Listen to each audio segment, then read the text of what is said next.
नमस्कार, स्वागत है आप सभी का सी न्यूज भारत में। मैं हूं आपके साथ ज्योति श्रीवास्तव। वक्त हो चुका है उत्तर प्रदेश बुलेटिन का, जिसमें हम बात करेंगे औरैया की, जहां आयोजित होने वाले वैश्य समाज के अविवाहित बच्चों का वृहद परिचय सम्मेलन व समाज सेवियों तथा विशेष प्रतिभाओं के सम्मान हेतु सर्वसम्मति से विचार विमर्श किया गया। आइए देखते हैं ये रिपोर्ट। अखिल भारतीय वैश्य परिषद औरैया की आवश्यक बैठक आज रविवार को दोपहर 12:30 बजे से नारायणपुर स्थित गोपाल वाटिका में समाज सेवी रमन पोरवाल की अध्यक्षता में संपन्न हुई।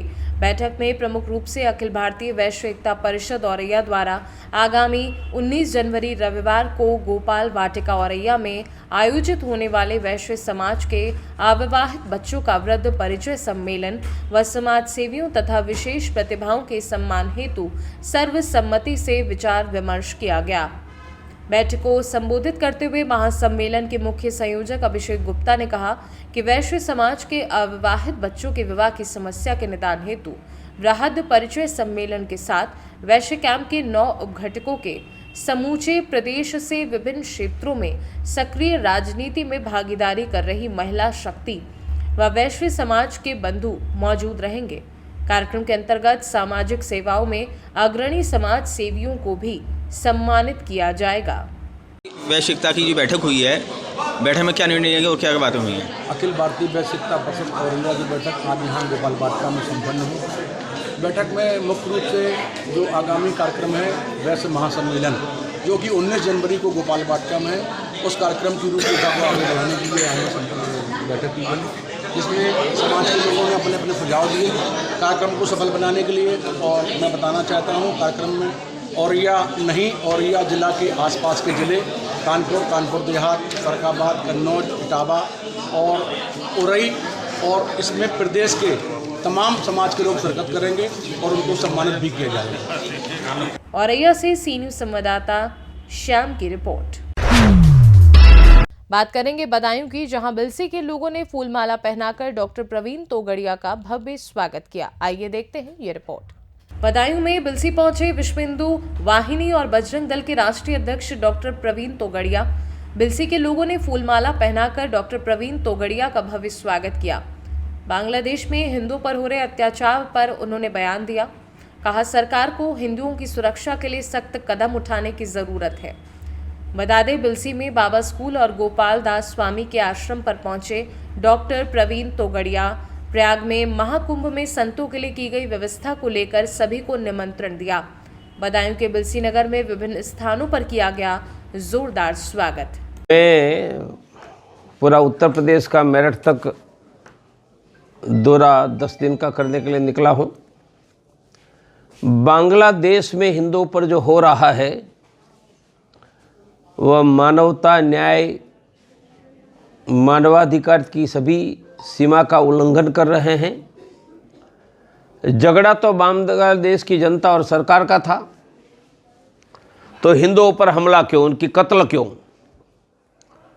मंदिर की मूर्तियां तोड़ रही है और बांग्लादेश की सरकार जिहादियों के कब्जे में है। हम चाहेंगे कि इजराइल सरकार जो कर रही है वह भारत सरकार करे। इजराइल सरकार क्या करती है? एक भी यहूदी नागरिक का दुनिया में कोई नाम लेते हैं तो उनका नामो निशान मिटा देती है। इसलिए इजराइल ने ईरान में जाकर भी मारा है। पैलेस्टाइन में तो 42,000 का नामो निशान मिटा दिया। ये हजारों वर्षों के इतिहास में पहली घटना है।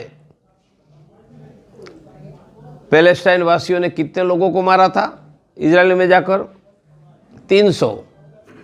कितनों को मारा? 42,000। लेबनान में जाकर मारा, सीरिया में मारा, यमन में मारा, इवन यूरोप में जाकर मारा है। मेरा कहना है, हिंदुओं का नाम लेने वालों को बांग्लादेश में जाकर भी मारो।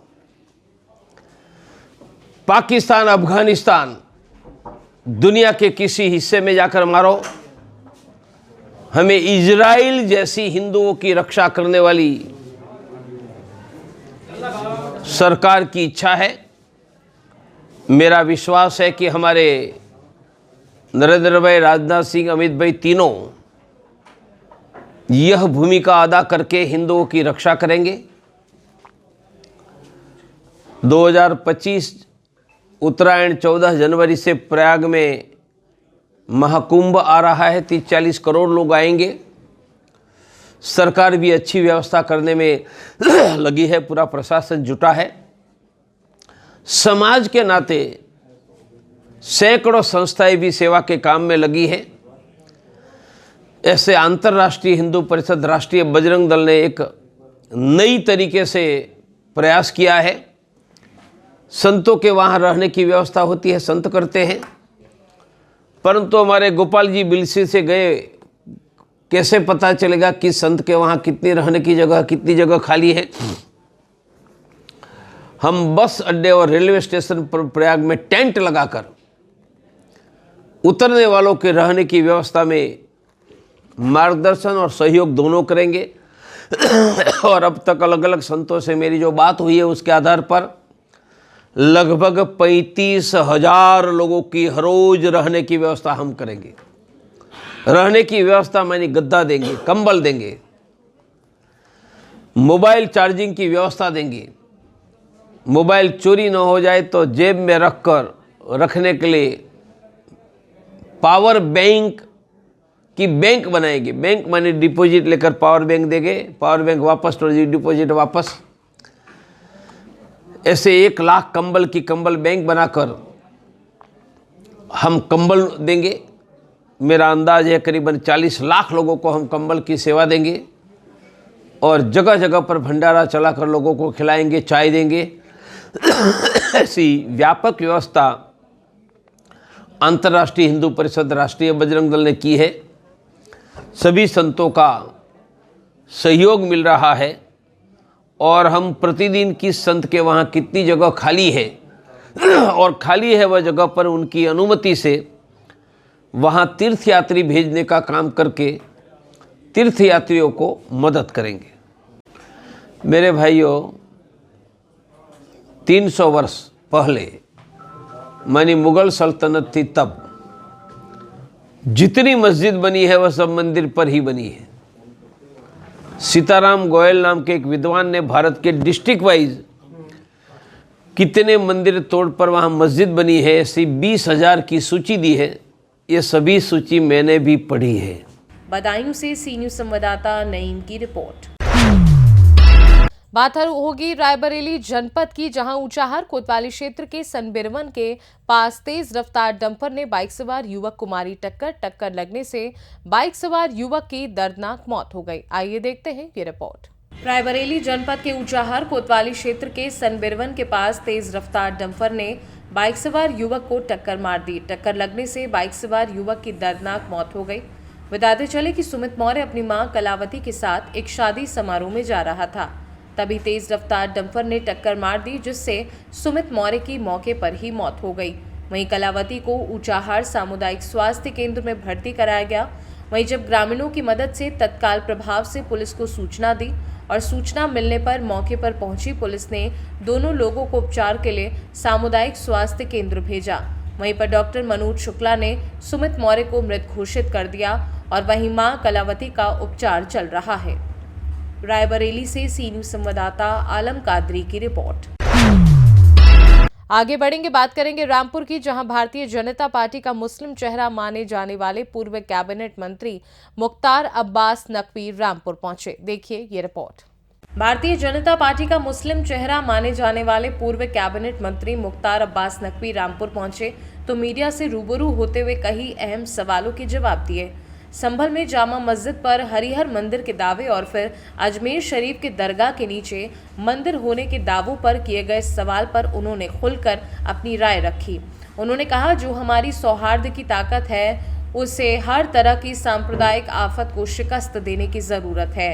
एकजुट होकर समाज के आपसी ताने बाने को मजबूत करने की जरूरत है। और क्या कुछ कहा उन्होंने, आइए सुनवाते हैं। देखिए, सांप्रदायिक फसाद में सियासी मफाद ढूंढ रहे साजिशी सिंडिकेट के सांप्रदायिक संक्रमण से हमें सावधान रहना होगा। कुछ लोग जो है वो सांप्रदायिक फसाद में भी सियासी मफाद ढूंढते हैं। आज जो है वो देश की जो हमारी सौहार्द की ताकत है, उससे हर तरह की सांप्रदायिक आफत को शिकस्त देने की ज़रूरत है। एकजुट होकर के समाज के सौहार्द के ताने बाने को मजबूत करने की ज़रूरत है। कुछ विदेशी आक्रमणकारियों की क्रिमिनल कम्युनल क्रूर करतूत की जिम्मेदारी आज की पीढ़ियों पर डालना या आज के पीढ़ी के आस्था पर आक्रमण के रूप में नहीं होनी चाहिए, बल्कि समाज में एकजुटता के साथ, समाज में सौहार्द की ताकत के साथ हमें जो है वो आगे बढ़ना चाहिए। आजकल जो है वो बहुत सवाल पूछे जा रहे हैं कि योगी आदित्यनाथ जी का डीएनए क्या है। मैंने बहुत तलाश किया तो उनका डीएनए जो है वो दंगाइयों की कुटाई, बलवाइयों की ठुकाई और समाज के सौहार्द और सुरक्षा की भलाई, यही है उनका डीएनए। और जिनको इस डीएनए में कहीं खोट नज़र आता है तो निश्चित तौर से उनकी नीयत में कहीं ना कहीं खोट है। उसके अलावा जैसा कि आप देख रहे हैं कि बांग्लादेश में जिस तरह से वहाँ के अल्पसंख्यकों, वहाँ के हिंदुओं के साथ जुल्म और जुर्म की पराकाष्ठा हो रही है, उससे एक बात साफ दिखाई पड़ रही है कि बांग्लादेश के निज़ाम को, बांग्लादेश की व्यवस्था को वहाँ के कुछ कट्टरपंथी लोगों ने, कट्टरपंथी ताकतों ने हाईजैक कर लिया है।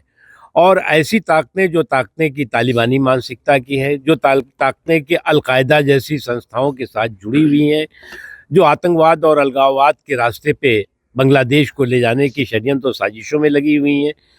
हमारा मानना है कि बांग्लादेश के लोगों का जो संस्कार है, जो लोगों की संस्कृति है, जो लोगों की सोच है, वो इस तरह की कभी नहीं रही है जिस तरह के आज के हालात और आज के माहौल में जो कुछ दिखाई पड़ रहा है।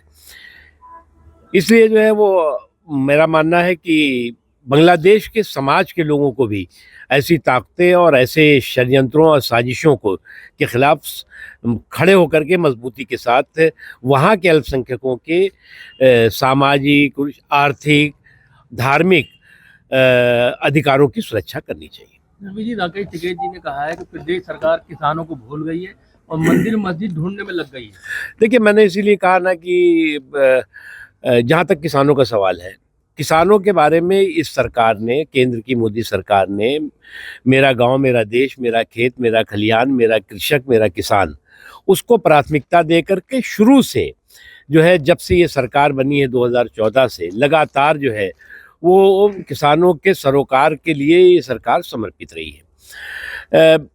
एमएसपी का जहाँ तक सवाल है, खुद शिवराज चौहान जी ने कहा है कि सभी फसलों की एमएसपी मिलेगी। यहाँ तक कि बहुत सी ऐसी फसलें हैं जिनके कि दाम एमएसपी से ज़्यादा मिल रहे हैं, लेकिन अफसोस की बात है कि कुछ किसानों के, कुछ भोले भाले किसानों के कंधों पे बंदूक और कांस्पिरेसी का संदूक लेकर के कुछ लोग किसानों के हितों को हाईजैक करने की साजिशें कर रहे हैं। अखिलेश यादव जी ने कहा है कि भाजपा के एजेंडे में रोजगार और नौकरी नहीं है। भाजपा के एजेंडे में रोजगार भी है, भाजपा के एजेंडे में नौकरी भी है, भाजपा के एजेंडे में समावेशी विकास भी है, सर्वस्पर्शी सशक्तिकरण भी है।